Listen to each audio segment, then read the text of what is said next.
எப்பவுமே கடைக்கு போயிருக்கும்போது, இந்த காளான் ஒண்ணு எடுத்து வச்சுட்டு வாங்கவா? வாங்க வேண்டாமான்னு ஒரே டவுட்டா இருக்கும். ஆனா நேத்தைக்கு வந்து வாங்கிட்டேன். இன்னைக்கு பசங்களுக்கு லீவா, அவங்கள வந்து காளான் கிரேவியும் அப்படியே சப்பாத்தியும் பண்ணிக்கலான்னு சொல்லிட்டு, ஆனா காளான் கிரேவினா எங்க வீட்ல தெரிச்சுருவாங்க. ஏற்கனவே ஒருக்கா வச்சு குடுத்துருக்கேன். ஆனா அவங்களுக்கு வந்து அது சுத்தமா பிடிக்கல. இந்த திருப்பி எப்படி வைக்கலான்னு சொல்லிட்டு பார்க்கும்போது, ஒரே ஒரு வீடியோ தான் YouTubeல பார்த்துருந்தேன். ஆனா எனக்கு அது ரொம்ப பிடிச்சிருந்தது. ஆனா அதுல வந்து ஒரு சின்ன சேஞ்ச் தான். அதுக்கப்புறம் இந்த கழுவுறது, அது வந்து எனக்கு சுத்தமா மறந்து போச்சு.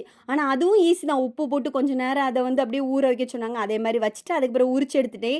சூப்பரா வேல முடிஞ்சு போச்சு. அதுக்கப்புறம் அந்த கிரேவிக்கு தேவையானது எல்லாம் ரெடி பண்ணிட்டேன். ஆனா அதுல ஒரே ஒரு சின்ன சேஞ்ச் பண்ணேன். எனக்கு வந்து காளான் அப்படியே மிக்ஸ் பண்ண சுத்தமா பிடிக்கவே இல்ல. ஆனாலும் அத நல்லா கொஞ்சம் ஃப்ரை பண்ணி எடுத்து உள்ள மிக்ஸ் பண்ணேன். கிரேவி அடிப்பொலி! ரொம்ப நல்லா வந்திருந்துச்சு. ஆனா எப்பவுமே எங்க வீட்ல வந்து இந்த சப்பாத்தி கூட வந்து ஏதாவது நம்ம வந்து கூட்டு வச்சு குடுத்தா, அத அப்படியே ஒதுக்கிட்டு வெறும் சப்பாத்தி தான் சாப்பிடுவாங்க. ஆனா இன்னைக்கு வந்து நான் போட்டு குடுத்த சப்பாத்தியும், அந்த கிரேவியும் வச்சு சாப்பிட்டது எனக்கு பையன் கூட ஒதுக்கல. அவ்ளோ நல்லா இருந்துச்சுன்னா, அடிப்பொலியா இருந்துச்சு இன்னைக்கு.